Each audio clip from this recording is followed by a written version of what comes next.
Project closure is the step many designers skip, and that's a mistake. It's the document that professionalizes the end of your mandate and generates your future testimonials and referrals.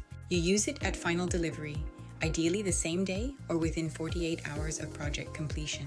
Wait until you have your final photos before officially initiating this process with your client. Step 1. Write a summary of achievements, 3 to 4 key points that summarize the transformation accomplished. Step 2.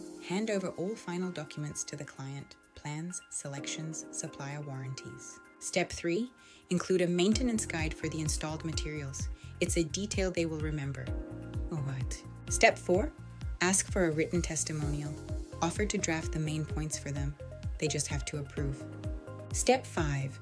Obtain written permission to publish project photos on your socials and website. Ending a project without formal closure is leaving money on the table. Always ask for the testimonial. And never use photos without written permission. It's essential to protect yourself legally in the long term. You have completed the full cycle, from first contact to closure.